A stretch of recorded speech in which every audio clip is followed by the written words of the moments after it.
Fearscape Media Network, exploring the unknown, one podcast at a time.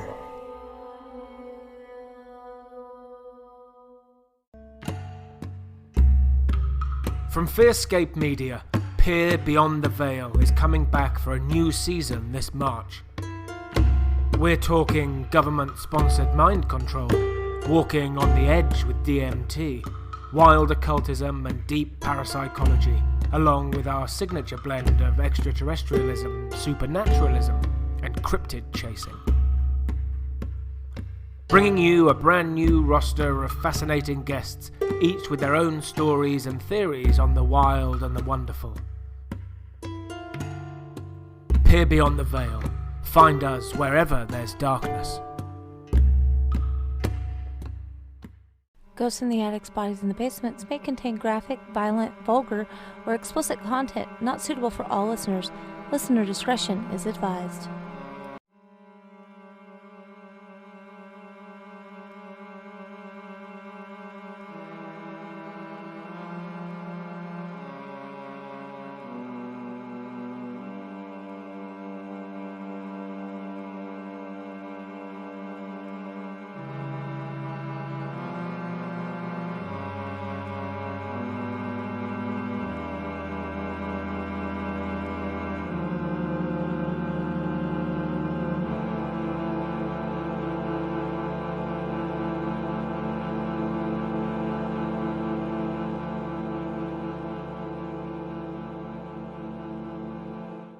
Welcome back to Ghosts in the Attics, Bodies in the Basements for our very special 23rd episode. Woo, woo, woo!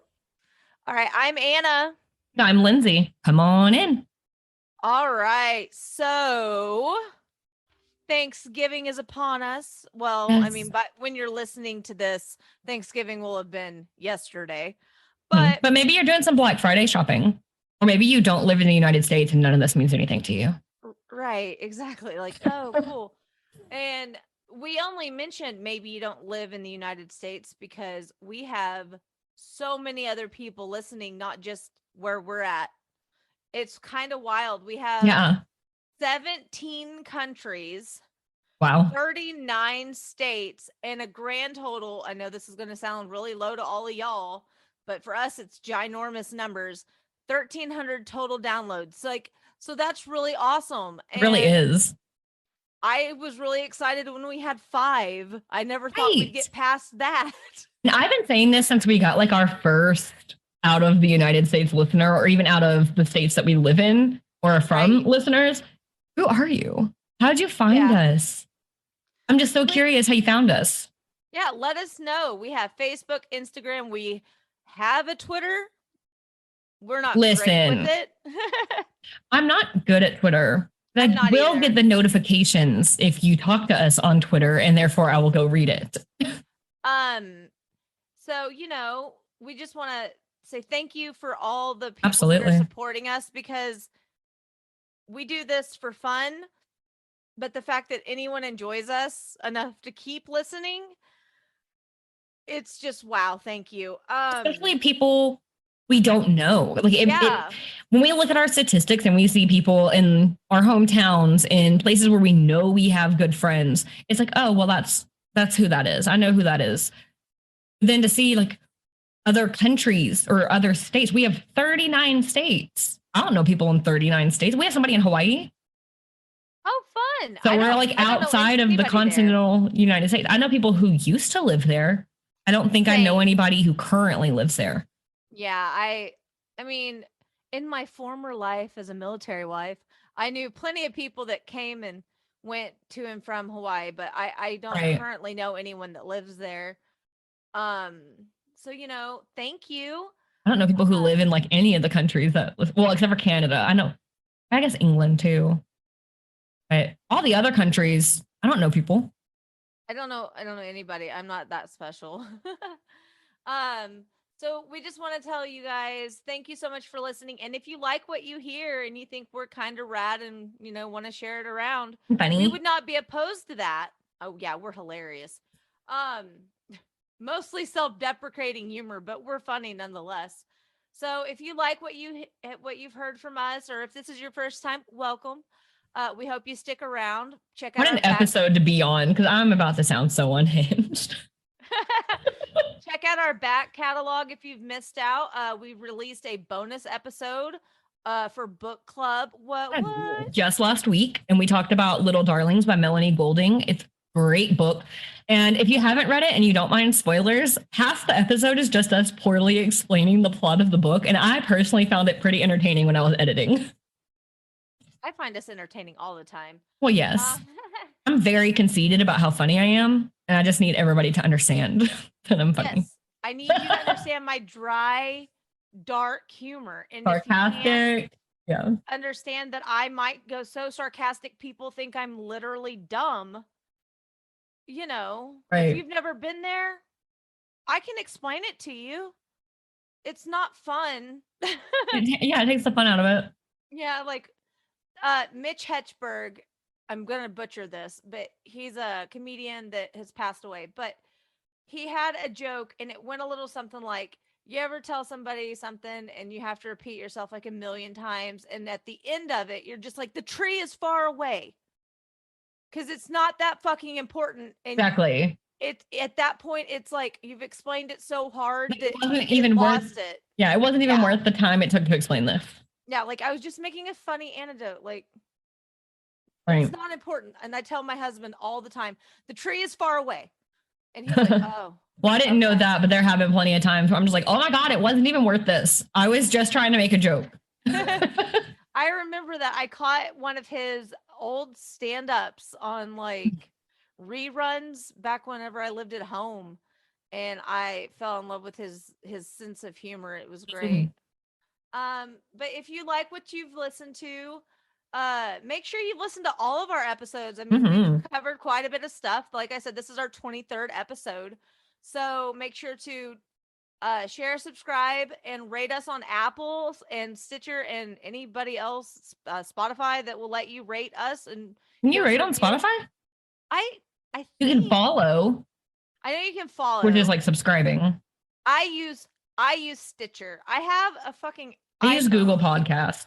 Yeah, I have an iPhone and I don't use Apple Podcasts because I am very loyal, and I started using Stitcher, and I feel like I can't use another app. See, I did that because the very first podcast I listened to was My Favorite Murder upon your recommendation. And so I had no idea how to do podcasts. Hesitant. And I was like, how do I listen to it? And you were like, oh, I use Stitcher. And so I used Stitcher for the longest time. And I just got this phone, I guess almost a month ago, but I've had Pixels for years. And I had no idea that there was a Google Podcast until just like a few months ago. Because I always use Stitcher. Like I said, I am like loyal. And I don't know, like, it sounds so fucking stupid. But that moment when our podcast dropped for the first episode, and I saw our logo and my name, new episode out now, on Stitcher, I squealed. Like it's like a whole different feeling because, like, of course we know it's uploaded. We're the ones who are uploading it. Like this is a 2-person team. Like we do all the editing and stuff, and so of course we know it's going to come out. To give credit where credit is due, Laura, Lindsay's sister, did the artwork for us, and my brother-in-law Steven did our music. But that's the extent of help. Right. Like the day-to-day, the recording, the editing, the uploading, the descriptions that you see in the box. The research. Like that's all us. All us. But so of course we know it's going to be there, but it is a different feeling to wake up and have that notification. Because we always schedule it to come out midnight our time. Right? Yeah. Or does it do midnight everybody's time? I don't know. I don't know. Somebody will have to let us know. Somebody in a different time zone than us. But Stefan, let us know. So when we wake up and like you see it on your phone, it's just, I don't know, it's a surreal feeling. It's kind of bizarre. It's like the first time I saw one of my books on Amazon, I was like, this isn't real. Not that I make any money on Amazon, but no, you know, I don't do it for the money. I do it for the outlet. Yes. writing is an extreme outlet that I have neglected lately. And writing is an extreme not moneymaker. Yeah, I mean, speaking of people that write kind of awesome shit, Lindsey's dad is an author, and he just re-released a new and improved version of Your Time Is Now. And he also has another book that he put out this year called Nowhere Near the Middle, and it's a life story of a woman that he knew, and it's very touching. He didn't know her, he just knew people who knew her. He knows people who knew her. Oh, he was just touched by her story, and then ended up teaming up with her mom and wrote the book. Somehow I thought he had met her during his travels. I misunderstood. But either way, it's very touching. I had the opportunity to be a beta reader for that, and it was just really nice. That all the way around, it's a good story. It's a little heartbreaking, but it has a lot of hope behind it. Yes. So Your Time Is Now and Nowhere Near the Middle by Keith Smith. He's on. It'll be Keith E. Smith. When he writes, he puts his middle initial because he has a kind of a common name. Very true. I didn't think of that. Speaking of books, did you know we have a book club that we neglect all the time? I forget about it all the time. We did mention it a few minutes ago. Our new book, which if you haven't listened to our bonus episode that was released last week, we talked about our new book, and it's not new, like it didn't just drop.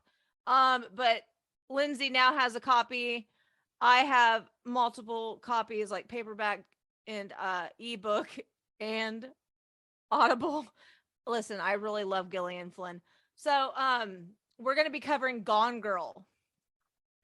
And Lindsey's never seen the movie. I've never read the book. My entire extent of knowledge is what Anna has told me. Just me.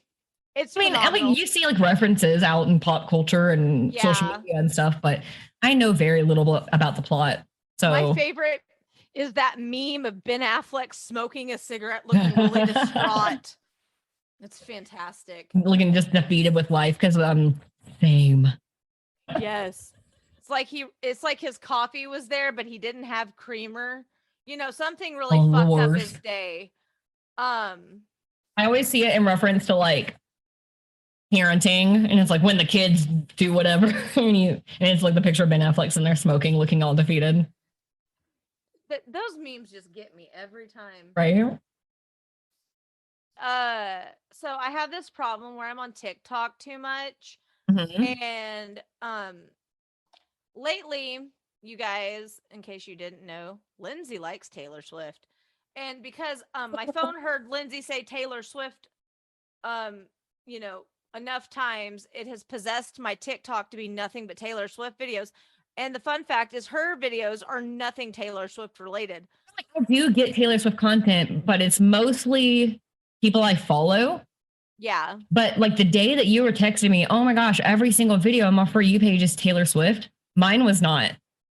I would get the occasional video. I swear it was because it was the day the music video for I Bet You Think About Me comes out. And I was like, I swear TikTok is making everybody's For You pages be Taylor Swift because makes you think about her, which goes along with the song. Right. I don't know. I just think it's funny because like she loves Taylor Swift and I don't really follow Taylor Swift. I don't have a problem with her, but I just thought it was funny that like my TikToks were like filled with Taylor Swift videos. Have you seen any funny or interesting TikToks lately? I did actually see a TikTok, and I'm going to be honest, I did not do any digging into it because it was just on my For You page like late last night, and I was like, oh gosh. But apparently, the Laundrie family attorney has spoken out. If you all remember in the Gabby Petito case, a couple of weeks ago, I think it was, they did find remains that they were identifying as Brian Laundrie's. And it's kind of been radio silence since. And it has been very quiet. Yeah, and I honestly thought that was going to be it.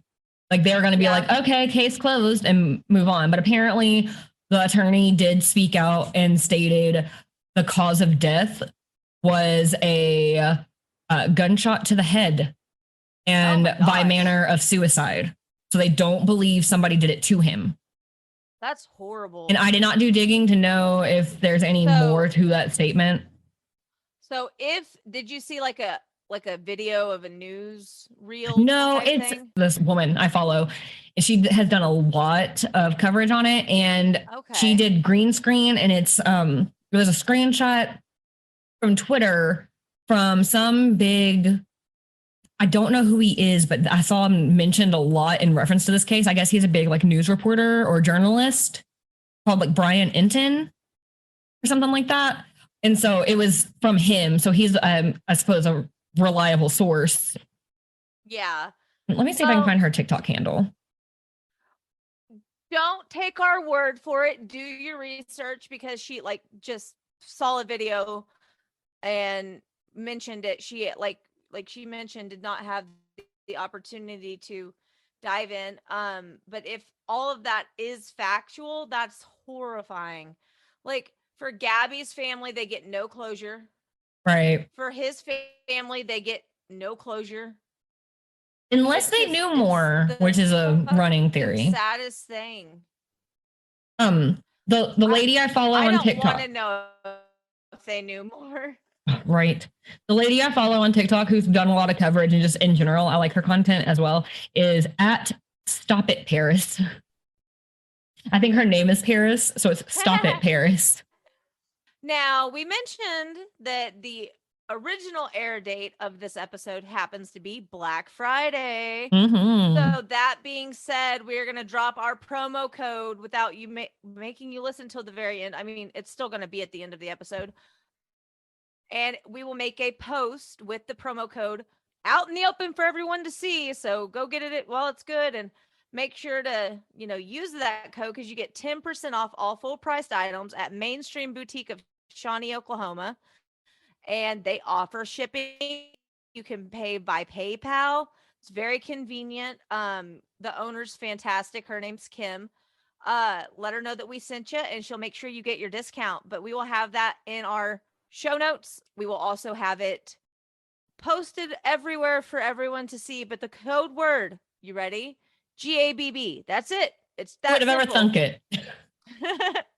So I guess that's everything I got for the top of the hour.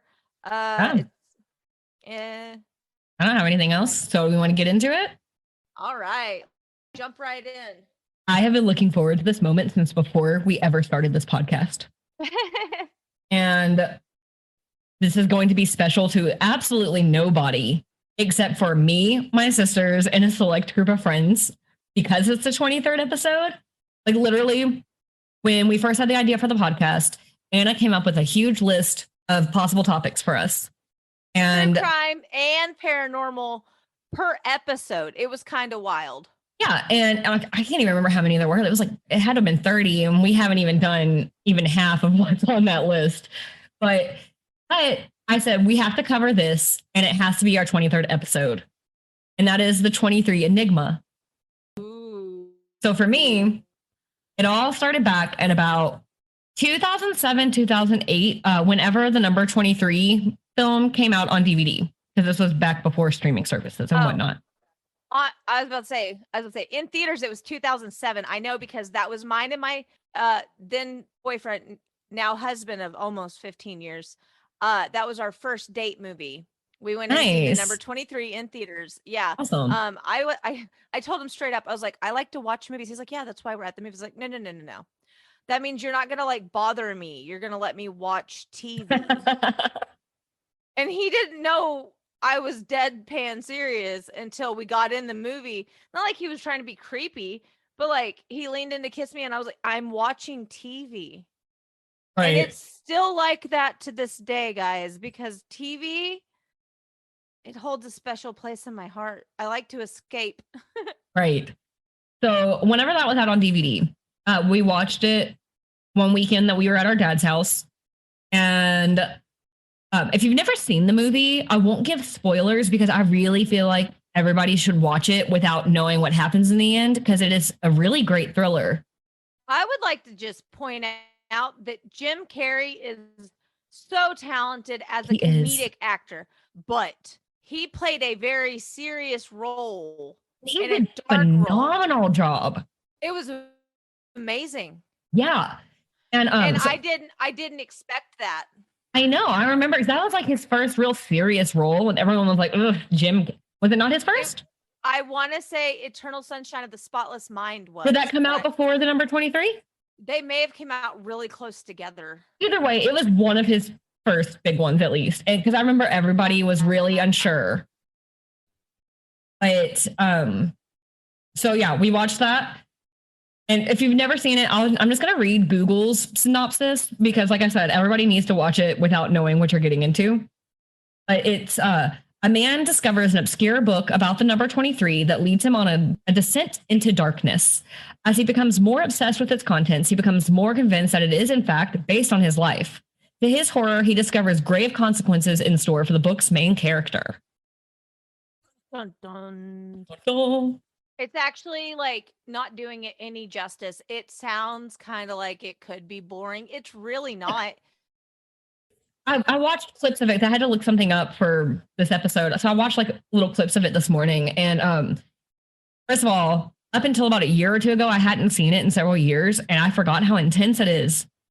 Yeah.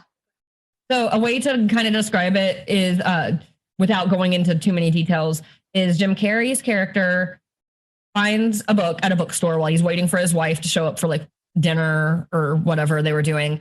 And he gets like super, super enthralled in this book.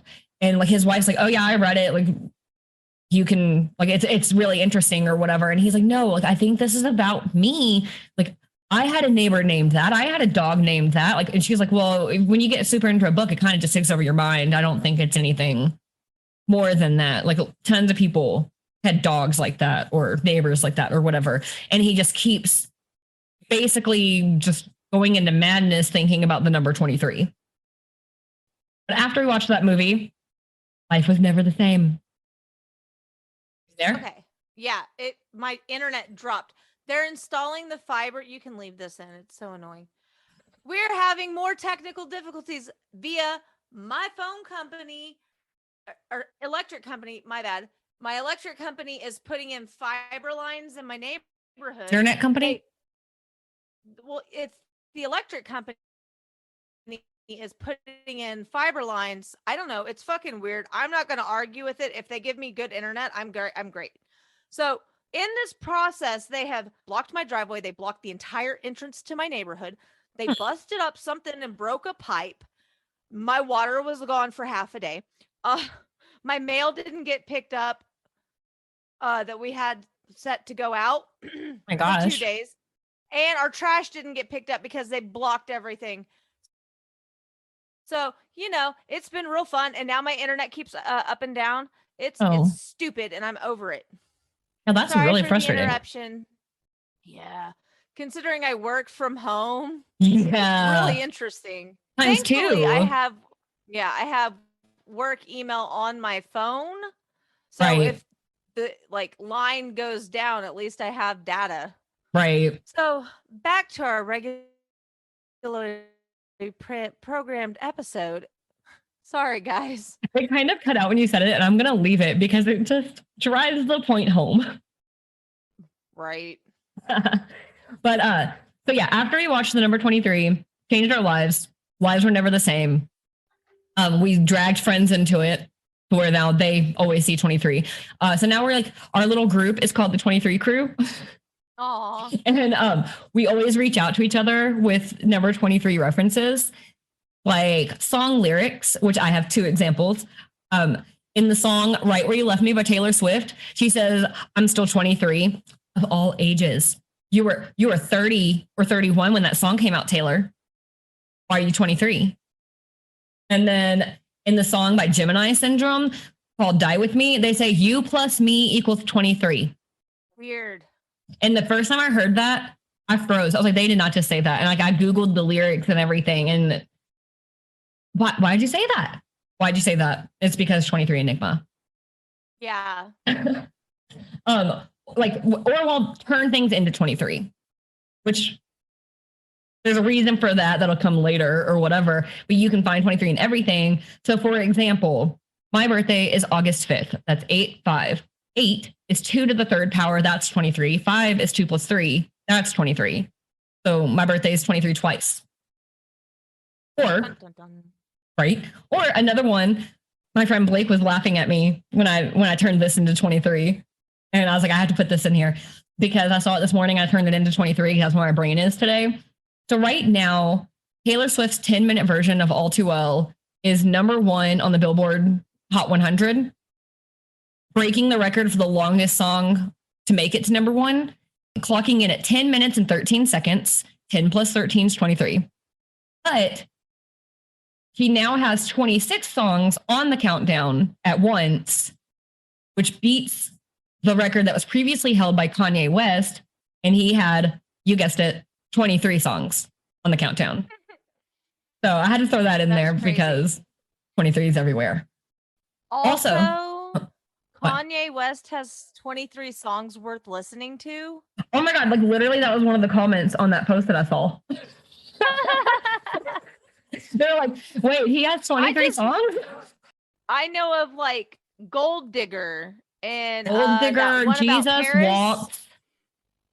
What about Paris? I can't say the first word, Lindsay. Oh, I just don't know the song. So I trust you. Yeah. Yeah, you can Google Kanye West Paris and it'll pop up the title, but I will not say the title. So that's 3 songs that we can think of. Love Walk Down. Is that what it was called?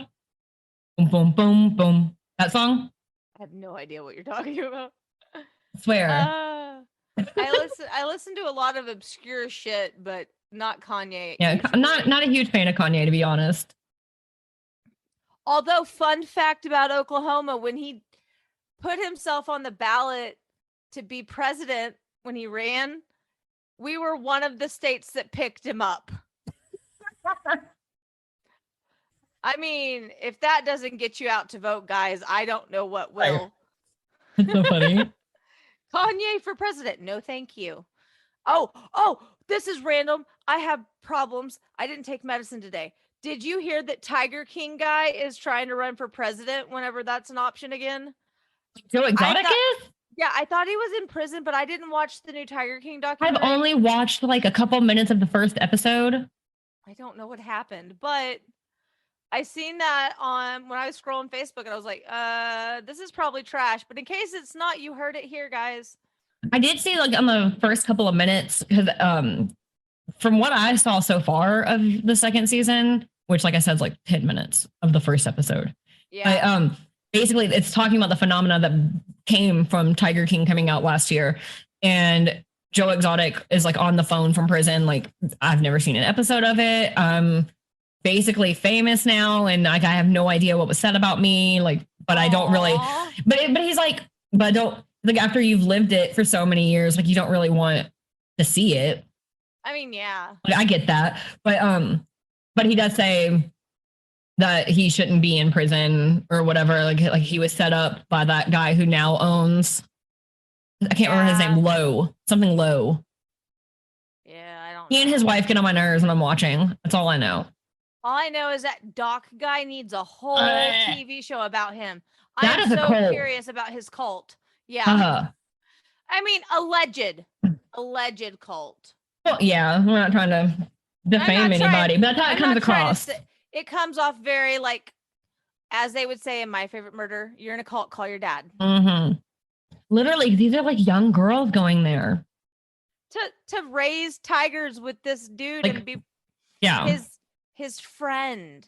Yeah. Don't they call him like a harem?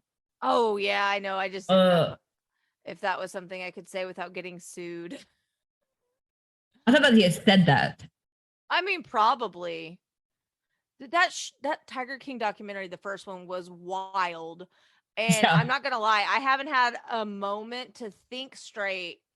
Work has been hustling and bustling because it's almost the end of the year. And trying to get stuff scheduled for the finishing out this year and next year. It's just a lot. Yeah. So when I get time to watch TV, do you know what we watch? I'll let you know, guys. Fucking YouTube videos. Awful.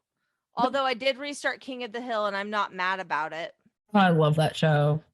That's my purse. I don't know you.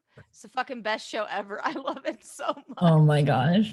Anyway, back into it.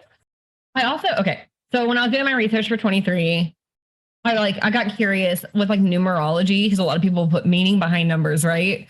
And so I was like, I wonder if that means anything. And I'm going to be honest, I don't understand the concept, because it made it sound like people who have 23 in their number chart. No. I'm like, I don't know what that means. If any witchy like people want to come on and like educate us, give us like, because I don't know, our special guest and tell us all the cool witchy shit, like what my sun, moon, star bullshit is in the astrological calendar that is my birth date. I don't know any of that. I'm an Aquarius. That's as far as I got in life. I'm a Leo, and somewhere I have typed out in my text messages to Blake what my like rising and moon or whatever it is, because sometimes like those memes will be like what your chart says about you. Like I can never remember. So I texted it to him one day when I Googled it. Yeah. I don't know what it is. I think Virgo's thrown in there somewhere. I don't know. But but apparently, according to this website that I did not understand, my life number is 5, which is 2 + 3, 23. But yeah, but I don't understand numerology, so I didn't look any more into that. Yeah, but like if you know anything about it, write to us, explain it, because I'm curious as fuck.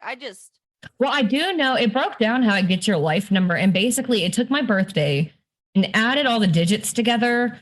But if it's a number over 10, you add the 2 digits together until it's a single digit number. Oh, I can't math, so this all sounds hard to me. I have to calculate it did it for me. Everything. Oh, well, same. It did it for me though. It was like a little animated screen. Nice. So yeah, but but this 23 thing is not just like within our little group because we watched the movie. There are like plenty of examples in real life and in history. And I'm going to start, since we started off with the number 23 movie. That is the 23rd movie directed by Joel Schumacher. It was released on February 23rd, 2007, which like obviously it was released on the 23rd day on purpose. I went the 24th to watch it. Womp womp, you missed the 23rd. The 23rd was a Friday though. Oh, how the fuck do I remember that? Because films come out on Fridays. Oh, I didn't know that much. I just remembered my date was on a Saturday. And it was a month to the day after I turned 18 that I went on my first official date with Alan. And then Stockholm syndrome set in, and then now we're married for 14, and yeah, it's good times. So Joe Shoemaker, sorry. So it was his 23rd movie that he directed. It came out on February 23rd, which was on purpose. And Alyssa, who's part of the 23 crew, said that, fun fact, after the movie, Jim Carrey became obsessed with the number 23 and changed his production company to JC23. Oh, that's awesome. Right? I get it, Jim. Cool. I get it. Yes. Did you know someone was stabbed 23 times, and I bet you can't guess who? You know, I already know. The 23 Enigma, Julius Caesar. Yes. Yes, that is true. And I didn't know that until we were doing research, and I was like, well, damn. He was stabbed on March 15th. How can we make that 23? This is the Ides of March. 3 and 15, it was 18. I don't know. 3 + 1 + 5 = what? And then 3 + 1 is 4, + 5 is 9. 9 is 3 squared. 23. I did it. See, you can make anything 23. The Earth's axis, like you know how the Earth is tilted? No. I thought it was flat. But anyways, so Earth's tilted. It's tilted at 23.5 degrees, which of course then the 0.5 can be broken down 2 + 3, 23. Oh. Well, the letter W has 2 down points. Okay. Now you'll get where I'm going with this. Why am I talking about a letter when we're talking about numbers? Well, 3 points up, and then it's the 23rd letter of the alphabet. So double whammy, 23. Yep. This is one that's from the movie, the number 23. Like the first half of it is. So I don't know. This is a random thing I just remembered about that movie. Jim Carrey has a very realistic looking fake back tattoo in that movie. And I don't know who the fuck did it, but if it's not CGI, whoever painted that on him every day, like, God bless you, because that's talent. Do you think they just do like have custom made temporary tattoos? Oh my God, I didn't even think of that. That's so much smarter than what I would do. Jim Carrey, hit us up and let us know. I would really just paint it on somebody every day. I know, right? I mean, they might. I don't really know enough about Hollywood makeup to know what they would do for tattoos. I don't either, but it was a really cool looking tattoo. Yeah. So in the movie, though, there's a character called Suicide Blonde, and she is obsessed with the number 23. And she says the color pink is red plus white. Red is 27. White is 65. I don't know where those numbers come from. That's why I'm making a point of stating that it's from the movie, because I don't know if anywhere in the real world those numbers mean anything. But, so 65 plus 27 is 92. Pink has 4 letters. 92 divided by 4 is 23.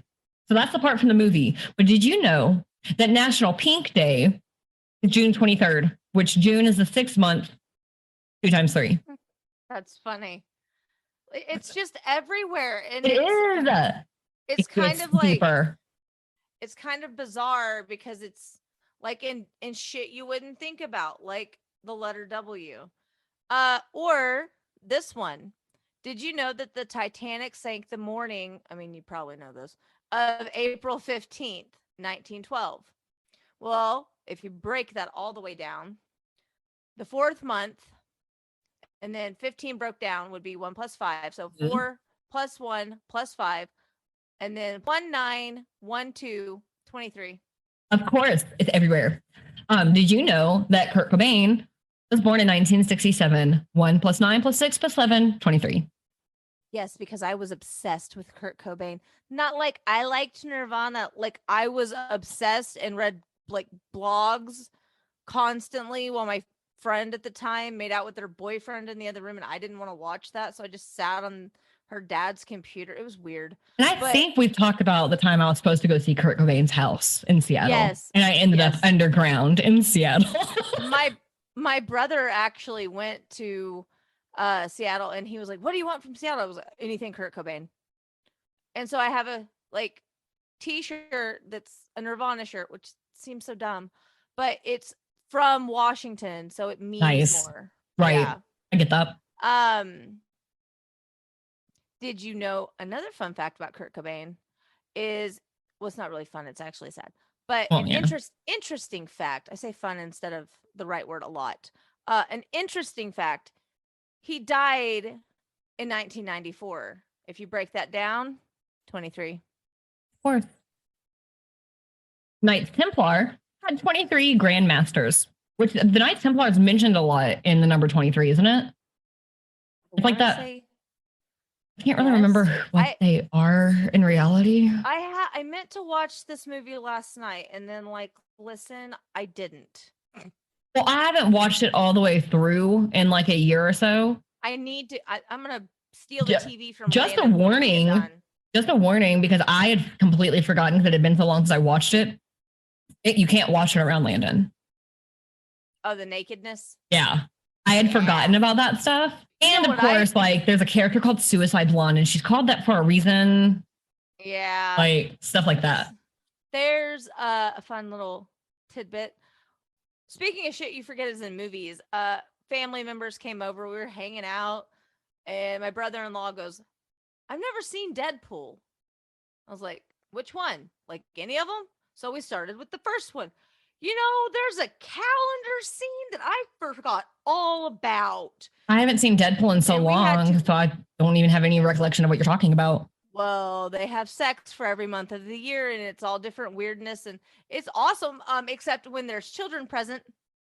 That reminds me, a few weeks ago, we tried to sit down and watch the show Yellowstone because we keep hearing about it. My mom and my memo love it. Like they all watch it together. And my mom's like, you need to watch the show.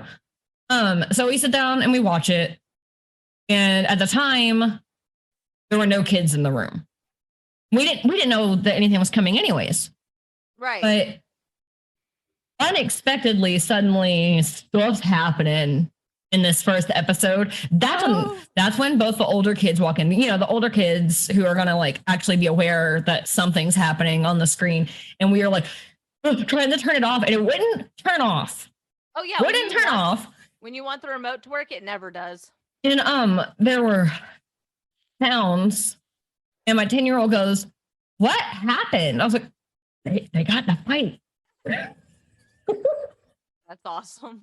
And then I hid my face until she like moved on with her life. Yeah. Oh my God. Never got a chance to watch it again because kids are always around. A lot of the girls I work alongside, because nobody works with me. I mean, You work at home, yeah. I'm at home. But the ones I work alongside in my team talk about Yellowstone nonstop. So I feel like it is a Westernist show, and I don't like Western anything. It's not like old school Western, like Clint Eastwood. Is it any kind of Western? It's like, I've literally only seen not a full episode, but it's like, what state is it? Wyoming. Wherever Yellowstone is. But it's like, it's ranchers. Yeah, that sounds like not my alley. I guess it's like a bunch of like fighting over the land type deal. I don't know. That sounds interesting. I might give it a chance, but I couldn't tell you if I recommend it or not. I haven't seen enough. If I can steal the TV from Landon. Right. Speaking of children, did you know that each parent contributes 23 chromosomes of DNA to a child? Of course. Of course. Did you know Hiroshima bomb was dropped at 8:15 a.m. 8 plus 15, 23. No, but I don't remember. I slept a lot in history class. Sorry, guys. Did you know the Mayans believed that? Well, I mean, you lived through it, but do you remember? Some people may be really young listening to us. Fuck, I don't know. When the world was going to end back in 2012. I do remember that. I remember we were driving the day it was supposed to happen, and it was really eerie. We were driving to California from Colorado, and we drove into this really, really thick fog. And I was like, what if this is the end of the world? Right. Well, this girl that I was friends with on base, we made end of the world Jello shots. That's perfect. Yeah. We wanted to go out with a bang type thing. So that's awesome. If we were going to go down, we were going to go down hammered. But the Mayans believed it was going to end in 2012. Well, if you break that down, 23. 20 plus 1 plus 2. Yep. It's like, I know it sounds redundant, but it literally can be everywhere. Yeah. Even a bomber wounded 23 people. Piece of shit. Mm-hmm, yeah. It takes 23 seconds for blood to circulate throughout your entire body. So that's 2 ways, just on this list alone, that our bodies contain 23. That's weird. Everywhere. This is getting math, and I'm not good at math, so we're just going to trust the sources on this one. The sum of the first 23 prime numbers is 874, which is divisible by 23. That hurt my brain just listening to it. I barely passed high school. I think also 23 is a prime number, like the only prime number that has consecutive numbers, like 2 and 3. Seriously, it's something like that. That's not on my list, so that doesn't count as one because I don't know. If I can't do basic math in my head, me remembering hard math on the spot is not going to happen. It's just I haven't had enough Red Bull for that today. So the September 11th attacks occurred, obviously, September 9/11 of 2001. When you break that down, you get 23. Speaking of 9/11, a New York Times newspaper was found in the ruins that was dated June 23rd, 1969. And then, so that's June. We already talked about 6 is 2 and 3. Yeah. The 23rd and 69 is 23 times 3. Also, that is a very old newspaper to have at work. Yeah. It's weird.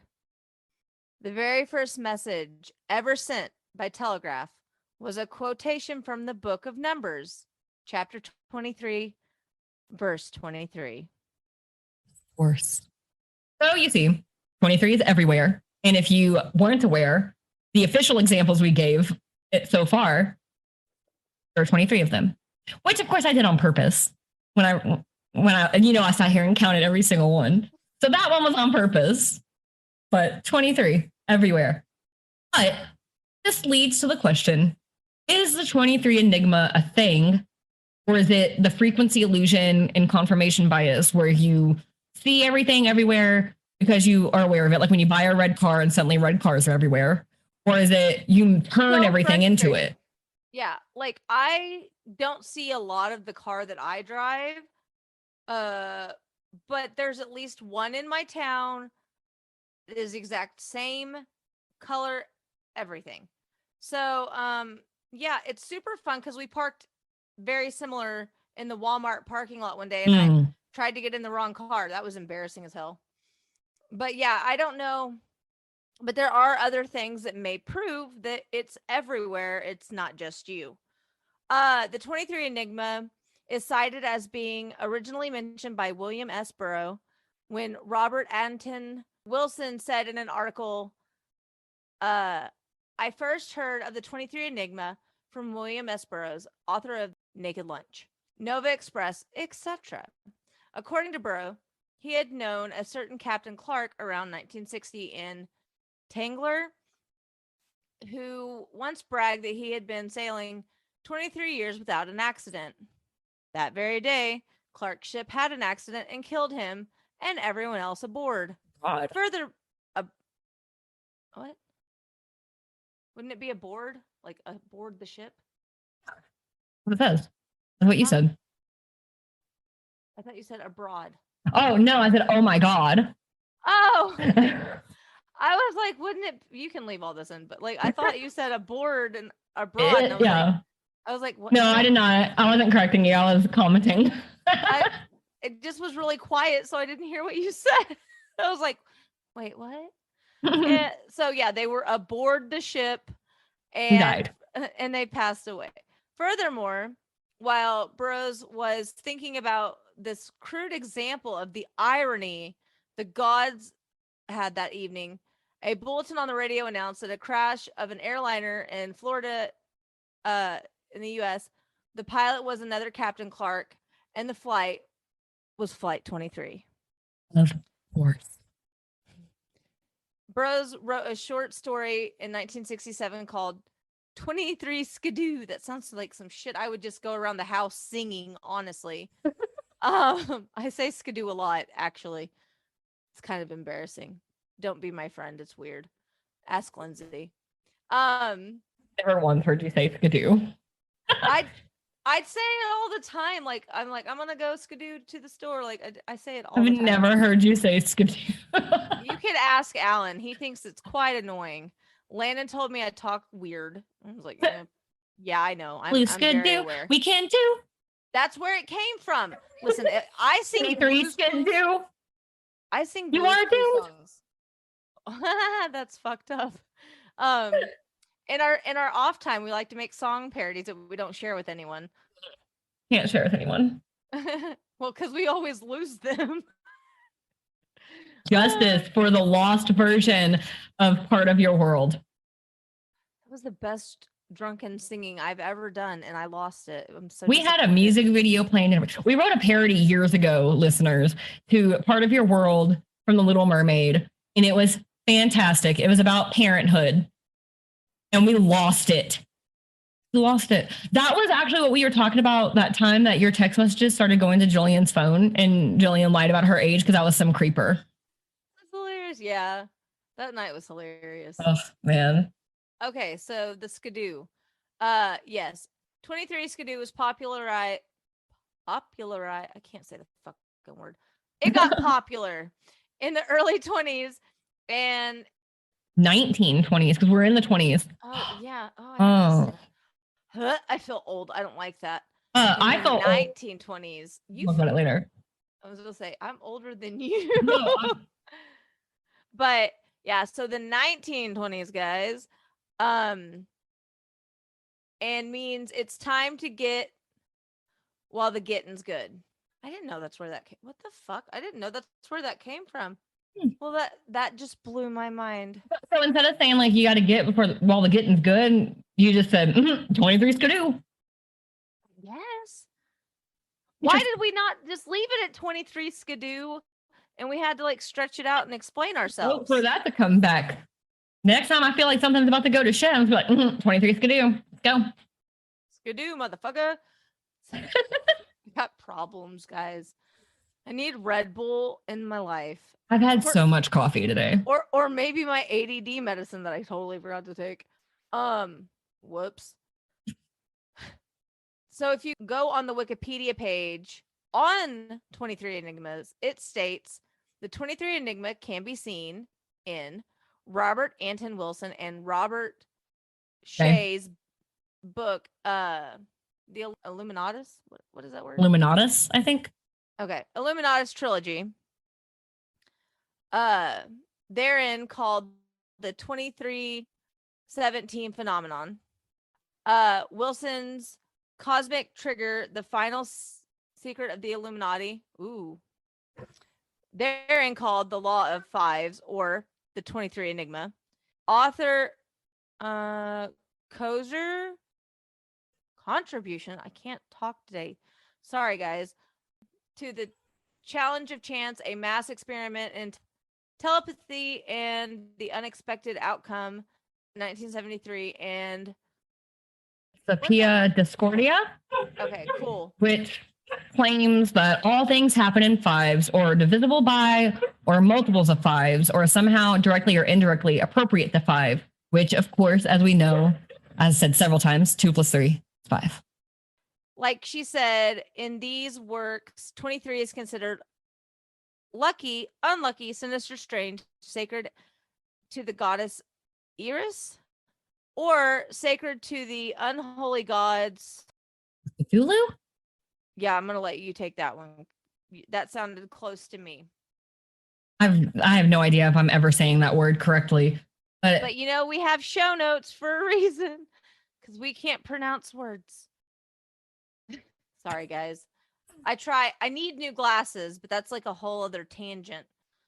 So basically, the 23 Enigma can be viewed as examples of apophenia, which is apparently the tendency to put meaning and connections between unrelated things, selection bias, and confirmation bias.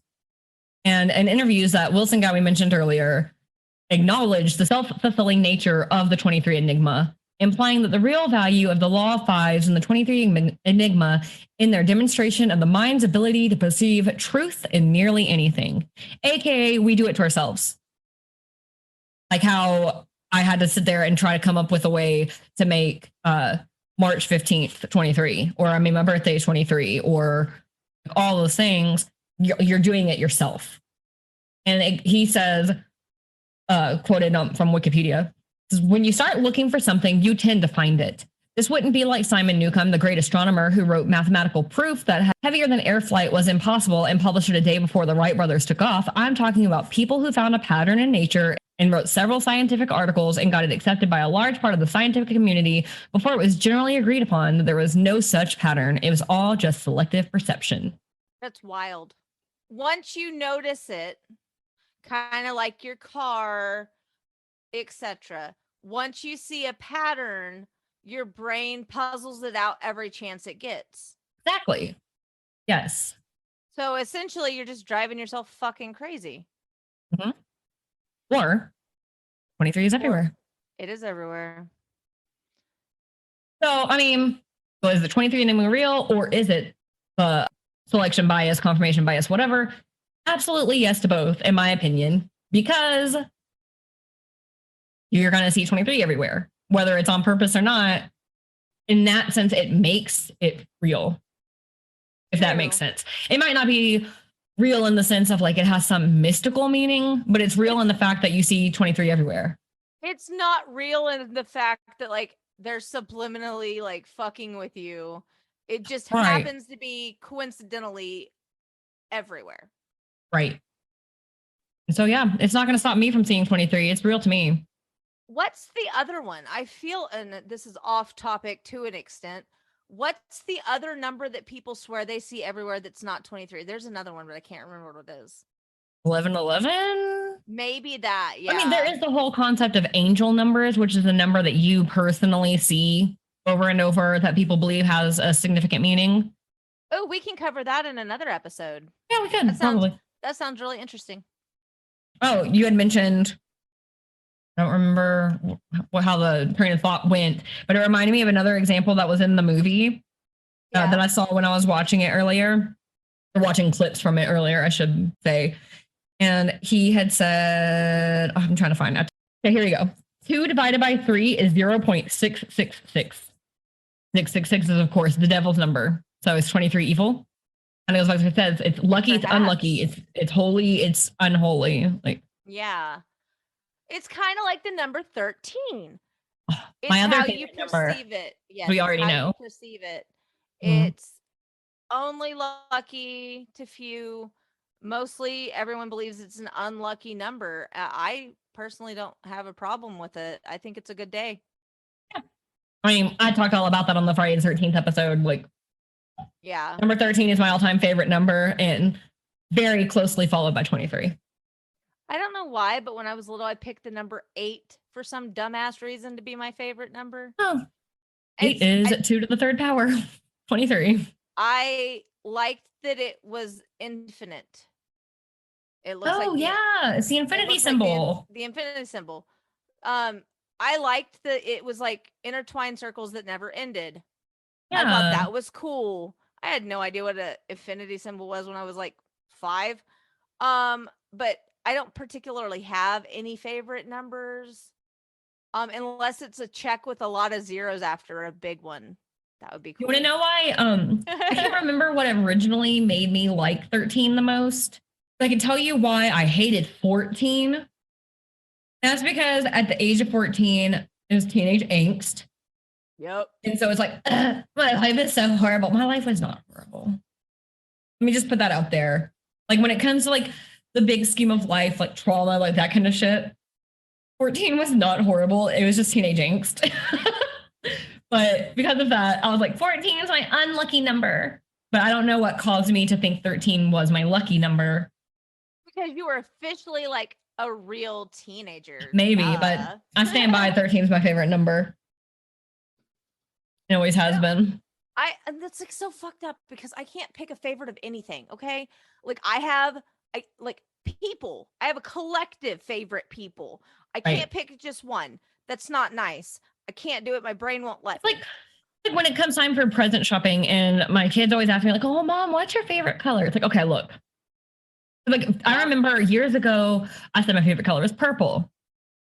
And now, which it is one of my favorite colors, but I also love black. I also love rose gold, both like metallic rose gold and like that blush pink. Yes. That's my keyboard is they call it quartz, but it's the pink, like rose gold, like whatever. And in my phone case. Yeah. And so now like my 7-year-old's always like, you said your favorite color is purple. I bought you that because it was purple and you said that was your favorite color. It's like, it is. But it's really hard for me. Like I love all types of TV, except for Westerns. We made that very clear earlier. Right. I think like silent films, things I have to read, and Westerns are like and war movies. Like, fuck no. No, please don't make me watch it. I will fall way asleep.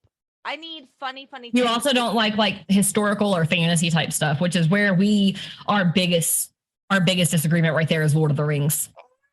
Witchy shit. I like Harry Potter. And you like Lord of the Rings, Anna?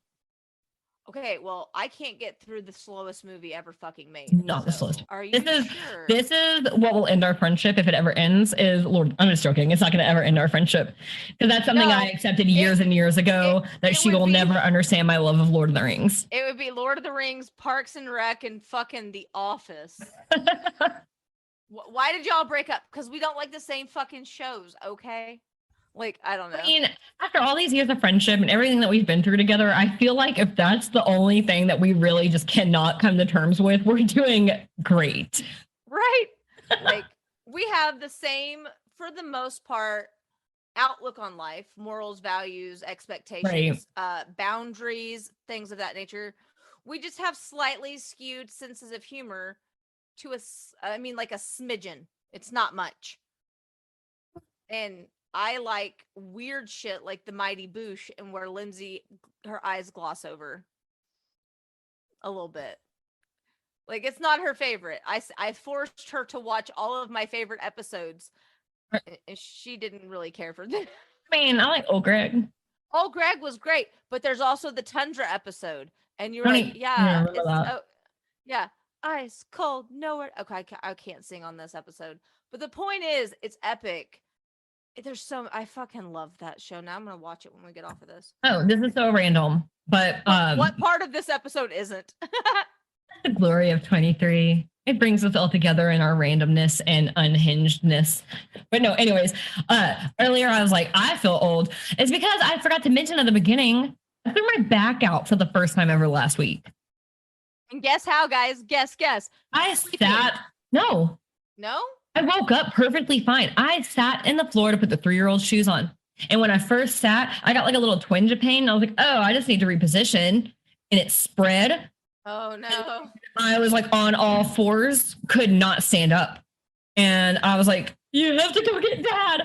Well, I guess we've been random enough for this episode. Yes. So if you guys wouldn't mind giving us a like, a follow, and a share, and reaching out and just connecting with us. Let me know where 23 is in your life. Yeah. If you want to suggest episode ideas to us or something that you think is really awesome that we need to just know about, let us know. Reach out, please. The podcast email is gabbpodcast@gmail.com. Our social media handles are GABB podcast everywhere. And please share it with your friends. Make your coworkers listen to us. I mean, that's what a girl I know does. Hi, Marlena. That's what one of my listeners, friend who tells me that she listens, makes her boyfriend and best friend listen. Thanks, Kelsey. But I mean, force people to listen to us. I mean, it's just fun. And if they hate us, hey, then you got to torture somebody, sort of. And it's amusing, like lighthearted fun.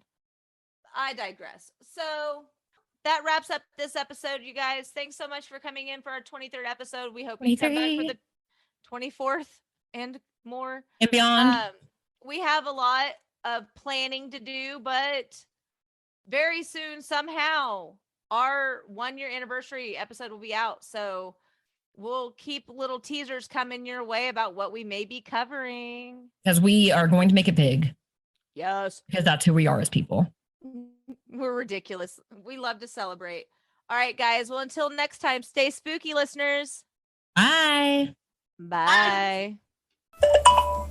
Hello. Hey, Anna. Is that a new outfit? You look super cute. It is. I just went to this really cute store in town called Mainstream Boutique. Oh, that sounds cool. Yeah, it's a really awesome store. It's like my little hidden secret. It's locally owned by a really wonderful woman named Kim. She's the kindest, most genuine person I've ever met. It's a women's retail boutique that offers a unique selection of clothes and apparel and accessories for all generations. So teenagers to 20 and up. It's magic. I mean, we've talked for years about what do we wear? I don't know what to wear at this age. I don't want to look like a teenager. This store is the store that has changed my outlook on how I appear as an adult. Oh, that's so cool. You said it's a local store? Yeah, it's local to Shawnee, Oklahoma, but they do ship. Oh my gosh. I'm going to have to get on that website. What's their website? Their website is mainstreamboutique.com. They also have a Facebook page, which is Mainstream Boutique of Shawnee. They're a apparel and accessories for multi-generations. Their mission, which I really stand behind, is to empower, strengthen, and celebrate women in the world throughout fashion. And I think that's so I love that. And I'm going right now to check that out, especially if they ship. That's awesome. It's mainstreamboutique.com or Mainstream Boutique of Shawnee. We'll put all the links in our bio, but I have an exclusive for you guys. Are you ready? What? I talked to the owner today. For our listeners only, you get 10% off your full ticket items. Oh my God. All full priced items when you ring up, 10% off, whether it's online or in person. And if you go in person, tell them we said, hey, they said to use the code GABB for a discount code. And if you use our discount code, you get 10% off all full price items of your entire ticket. How cool is that? That is amazing. I can't wait to go check it out. Well, the next time you come visit me, we'll have to have a shopping spree. I'm in. GABB is your promo code. Thank you for listening to Ghosts in the Attics, Bodies in the Basement, a Fearscape Media podcast. Music by Stephen Timperley. Artwork by Laura Ramsey. Find us online at fearscapemedia.com/GABB podcast or on Instagram, Facebook, and Twitter at GABB podcast or email us gabbpodcast@gmail.com. Thank you.